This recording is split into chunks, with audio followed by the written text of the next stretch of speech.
perkenalkan, saya bernama Saudara Diki Kurniawan Prasetya yang akan membawakan materi. Selanjutnya langsung saja kita pada inti diskusi kita pada kali ini. Untuk penyampaian materi akan disampaikan oleh Mas Diki. Waktu dan tempat saya persilakan. Terima kasih.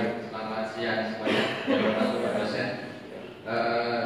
Untuk mengawali diskusi kita, mari kita buat overview kembali tentang Pancasila itu sendiri, yaitu satu keturunan yang maha esa, dua kemanusiaan yang adil dan beradab, tiga persatuan Indonesia, empat kerakyatan yang dipimpin oleh empat kebijaksanaan dalam permusyawaratan terbangun, lima keadilan sosial bagi seluruh rakyat Indonesia. Kemudian pada poin pertama yaitu keteraturan dalam penulisan skripsi. Hal ini merujuk pada pentingnya belajar dan menguasai ilmu guna mengembangkan potensi diri. Poin ini berkaitan dengan istilah kedua Pancasila, yaitu kemanusiaan yang adil dan beradab. Manusia yang beradab yaitu manusia yang berilmu, gitu ya. Kemudian selanjutnya poin kedua, keadilan dalam pengelolaan tanah. Diskusi mengenai pengelolaan tanah di Papua berkaitan dengan konsep keadilan. Lagi-lagi keadilan, pemanfaatan tanah rakyat menjadi tanah negara harus dilakukan dengan adil tanpa mengesampingkan hak-hak masyarakat, berkaitan dengan sila kelima yaitu keadilan sosial bagi seluruh rakyat Indonesia. Kemudian selanjutnya yaitu poin 3, pentingnya validitas data dan solusi yang nyata. Kritik terhadap penggunaan data yang tidak sepenuhnya mencerminkan kenyataan di lapangan, menunjukkan pentingnya keakuratan dalam penelitian. Poin ini berkaitan sila ketiga persatuan Indonesia. Poin keempat, kebijakan redistribusi itu sendiri sesuai dengan skripsi yang dipaparkan.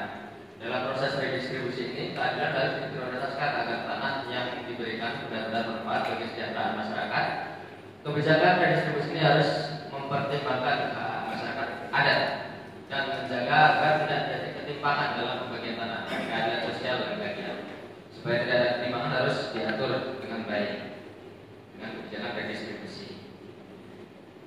Poin kelima, Pancasila sebagai pedoman dalam konversi hak atas tanah. Pancasila menjadi landasan dalam membedakan antara proses pemberian hak dan konversi hak atas tanah serta dampaknya berkaitan dengan sila kelima Pancasila. Mungkin itu yang dapat saya paparkan, teman-teman. Mungkin ada tanggapan dari rekan-rekan semuanya.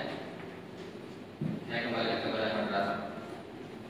Oke, sepertinya penyaji kita sangat menguasai materi karena dalam penyampaiannya sangat tegas, tepat, dan akurat. Sesi berikutnya kita mengadakan pembahasan. Saya berikan 2 kesempatan bagi pembahas untuk menyampaikan saran, pendapat, ataupun pertanyaan. Sebelumnya bagi pembahas nanti menyebutkan namanya terlebih dahulu. Silakan yang bisa maju ke depan.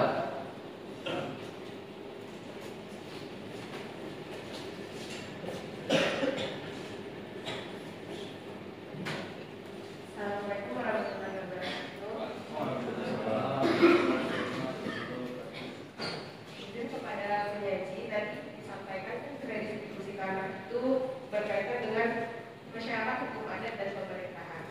Jadi saya mau bertanya, bagaimana aturan-aturan hukum yang mengatur perlakuan terhadap masyarakat, hukum adat, dan pemerintahan seperti peraturan Menteri ATR atau peraturan lainnya dan yang mencerminkan terhadap nilai-nilai Pancasila.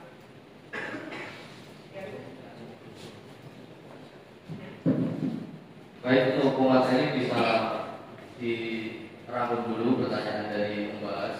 Selanjutnya dari pembahas berikutnya yang kedua.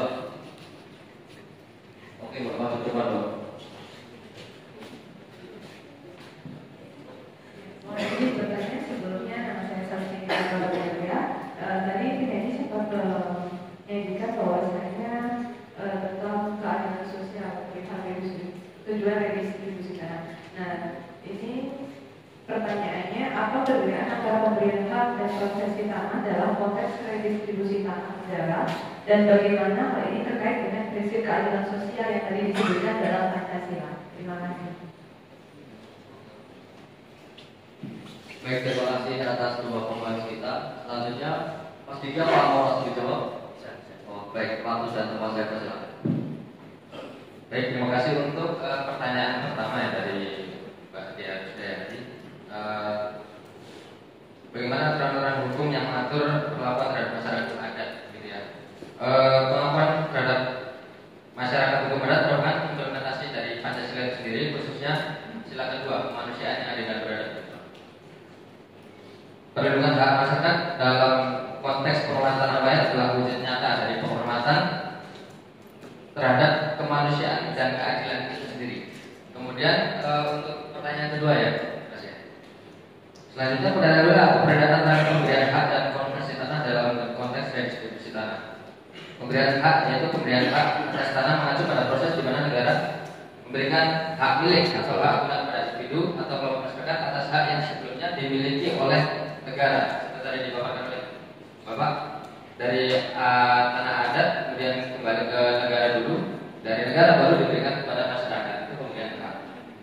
Lain halnya dengan konversi tanah, proses perubahan status hukum tanah dari satu jenis hak ke jenis hak yang tanah yang lain berstatus hak milik, misalnya menjadi tanah dengan hak tertentu. Dalam konteks redistribusi tanah negara, konversi tanah bisa terjadi ketika tanah yang sebelumnya tidak dimiliki secara individu.